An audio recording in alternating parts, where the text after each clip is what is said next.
ಮಂಗಳೂರು ನಗರದಲ್ಲಿ ಈ ಪಾಂಡೇಶ್ವರ ಮತ್ತು ಗೂಡ್ಶೆಡ್ ರೈಲ್ವೆ ಕ್ರಾಸಿಂಗ್ ಇದು ಸಮಸ್ಯೆ ಯಾರಿಗೂ ಸರಿ ಮಾಡಾದ ರೀತಿಯಲ್ಲಿ ಆಗ್ತಾಯಿದೆ.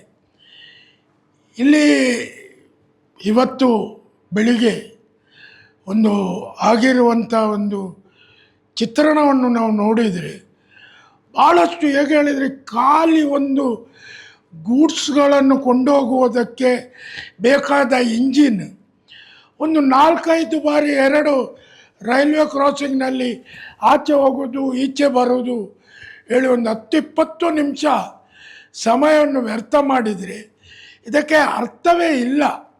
ಯಾಕೆಂತ ಹೇಳಿದರೆ ಈ ರಸ್ತೆಯಲ್ಲಿ ಹೋಗುವ ವಾಹನ ಚಾಲಕರ ಒಂದು ಸಮಯದ ಮಿತಿಗೆ ಬೆಲೆ ಇಲ್ಲದಾಗೆ ಆಗ್ತದೆ. ಒಬ್ಬರೊಂದು ಅರ್ಜೆಂಟು ಹೋಗಬೇಕು ಹೇಳಿ ಇದ್ದರೆ 20 ನಿಮಿಷ ಒಂದು ರೈಲ್ವೆ ಕ್ರಾಸಿಂಗ್ನಲ್ಲಿ ನಿಲ್ಲೋದು ಹೇಳಿದರೆ ಒಂದು ಥರದ ದೊಡ್ಡ ಹಿಂಸೆ. ಇನ್ನೊಂದು ಈ ಸುಡು ಬಿಸಿಲಿನ ಟೈಮಿನಲ್ಲಿ ಆ ರೀತಿ ಒಬ್ಬರು ನಿಲ್ಲುವಂಥದ್ದು ಸಮಸ್ಯೆಗೆ ಪರಿಹಾರ ಇಲ್ಲವ ಹೇಳುವಂಥದ್ದು ಒಂದು ಪ್ರಶ್ನೆ. ನಿಜವಾಗಿಯೂ ಸಮಸ್ಯೆಯನ್ನು ಪರಿಹರಿಸಲಿಕ್ಕೆ ಸಾಧ್ಯ ಇದೆ. ಒಂದು ಹೇಗೆ ಹೇಳಿದರೆ ಪೀಕ್ ಅವರ್ಸ್ ಸಮಯದಲ್ಲಿ ಬೆಳಿಗ್ಗೆ ಒಂದು 8:30ಯಿಂದ 10 ಗಂಟೆ ತನಕ ಇಲ್ಲಿ ಯಾವುದೇ ರೈಲ್ವೆ ಇಂಜಿನ್ ಆಗಲಿ ಗೂಡ್ಸ್ ರೈಲುಗಳಾಗಲಿ ಗೂಡ್ಸ್ ಸೈಡಿಗೆ ಬರಬಾರ್ದು, ಹೋಗಬಾರ್ದು.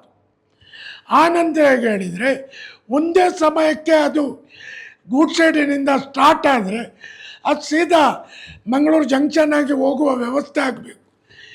ಇದು ಇಲ್ಲಿ ತಂದು ಇಟ್ಟುಕೊಂಡು ಮುಂದೆ ಹೋಗೋದು ಹಿಂದೆ ಬರೋದು ಹೇಳುವಂಥದ್ದು.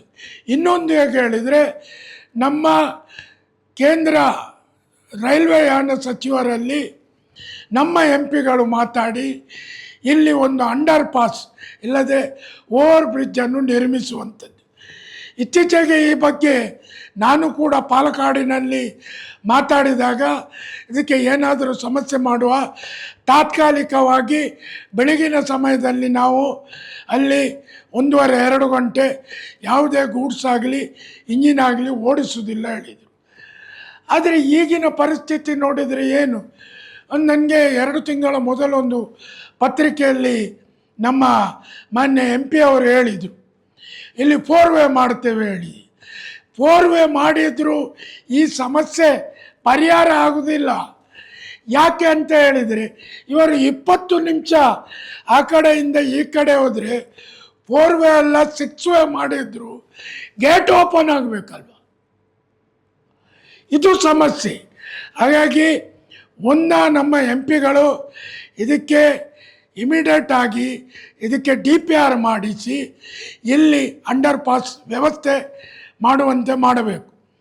ಮತ್ತು ಅದರ ಸಮಯದಲ್ಲಿ ಇಲ್ಲಿ ಪೀಕ್ ಅವರ್ಸ್ನಲ್ಲಿ ಬೆಳಿಗ್ಗೆ 8:30-9ರಿಂದ 10, ಸಾಯಂಕಾಲ ಶಾಲಾ ಸಮಯದಲ್ಲಿ 4:30 to 6 ಇಲ್ಲಿ ಯಾವುದೇ ಕ್ರಾಸಿಂಗಿನಲ್ಲಿ ರೈಲು ಹೋಗದಾಗೆ ಮಾಡುವುದೇ ಇದಕ್ಕೆ ಇರುವಂಥ ಒಂದು ಪರಿಹಾರ.